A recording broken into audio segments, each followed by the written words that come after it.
시간으로 아름다운 우리 국토에 대해서 배워보도록 하겠습니다. 자, 오늘 배울 내용은 우리나라의 지형적 특징을 알아보고 지형도를 살펴보면서 그런 특징을 찾아내는 시간입니다. 선생님 얼굴을 보고 너무 웃지 말고 자 넘어갑시다. 자, 과연 지형이 뭘까요?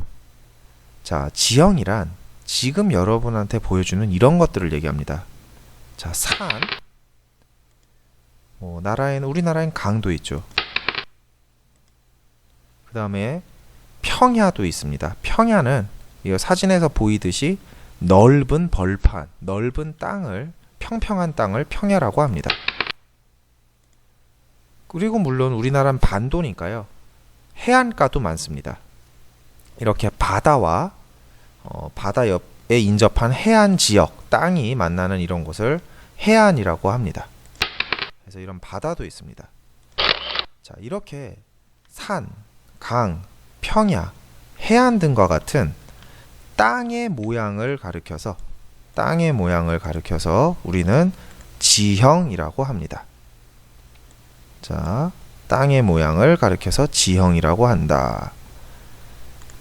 자, 그러면 과연 우리나라의 땅의 지형의 특징은 어떤 것이 있는지 이 지도를 통해 한번 확인을 해볼게요. 자, 여기 지도를 보면은 먼저 색깔을 확인할 수가 있습니다. 자, 이 색깔들을 보면은 노란색 지역이 있고 초록색 지역이 있습니다. 자, 노란색 지역과 초록색 지역입니다. 자, 이게 어떤 의미를 뜻하냐면요. 여기 오른쪽에 보면은 육지의 높이라고 되어 있는데 노란색 지역은 높은 지역, 즉 산을 의미하고요.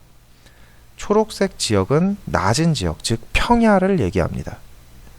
자, 그럼 과연 우리나라에서 주로 산이 위치한 곳은 어디일까요? 맞습니다. 바로 여기 북쪽 부분 백두산이 주로 있는 북쪽과 우리나라의 동쪽 강원도 지역이 될 수 있는 이 동쪽이 약간 이렇게 노란색으로 많이 되어 있는 걸 볼 수 있습니다. 자, 같이 붙임딱지를 한번 옮겨 보도록 하겠습니다. 붙임딱지를 옮기고 설명을 하도록 하겠습니다.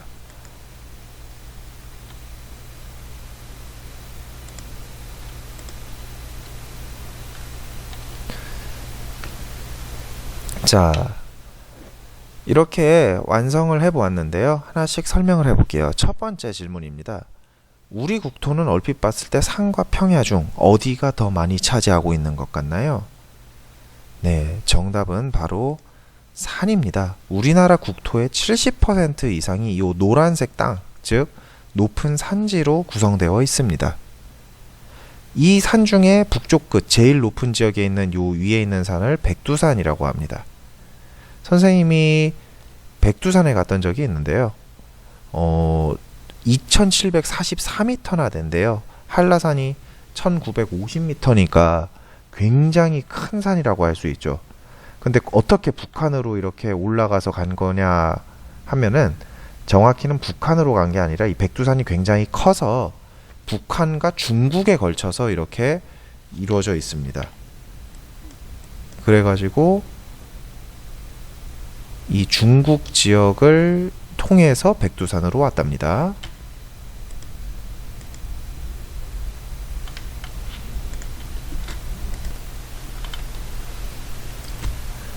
그래서 자, 우리나라는 북쪽 그리고 동쪽에 험한 산이 많은 걸 확인할 수 있어요. 남한에서는 물론 한라산이 제일 높은 산이긴 하지만 대부분 높은 그리고 아주 험한 산들은 여기 우리나라의 동쪽에 있는 요 초록색 선 보이죠? 이 초록색 선을 태백산맥이라고 하는데 이 태백산맥에 집중되어 있습니다. 여러 수십 개의 산들이 연결이 되어지고 이렇게 우리나라의 뼈대를 이루고 있어요. 요 태백산맥에서 다시 서쪽으로 약간 이렇게 이어지는 작은 또 험한 산맥이 있는데 이 산맥을 소백산맥이라고 합니다. 그래서 우리나라 남한의 경우에는 태백산맥과 소백산맥을 중심으로 산이 모여 있다고 생각하면 되겠습니다. 자, 그러면 생각해 볼게요. 산이 이렇게 주로 있는 곳이 동쪽이에요. 그럼 높은 산이 있으면 낮아지는 곳도 있어야겠죠? 이렇게 색깔을 지형도를 봤을 때 동쪽이 주로 색깔이 노란색으로 산지를 나타낸다면 서쪽과 남쪽의 경우에는 평평한 평야를 이루고 있는 걸 확인할 수 있어요.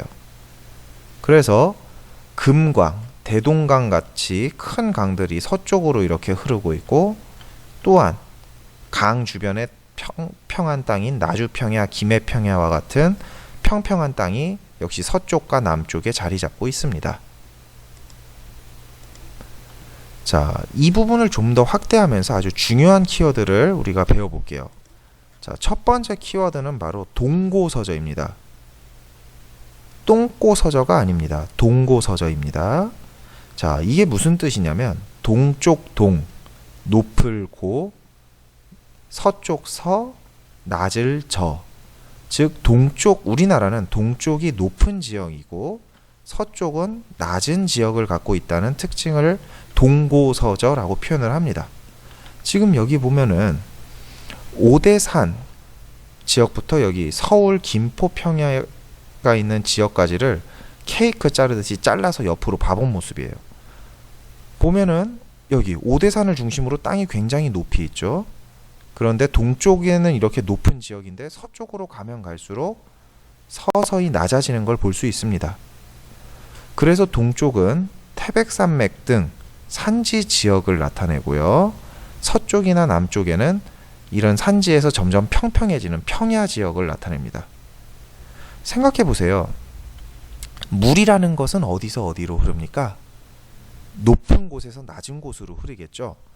즉 이런 높은 동쪽에서 시작된 물이 점점 서쪽으로 이렇게 흘러내려가서 서쪽으로 향하게 됩니다. 그래서 대부분의 강들은 서쪽에 있는 요 황해, 서해라고도 하고 황해라고도 하는데 이 황해로 이렇게 빠져 흘러가게 되고요. 강의 하류인 이 서쪽 지역이나 남쪽 지역은 평평한 땅이 많아지게 되는 겁니다. 자, 여기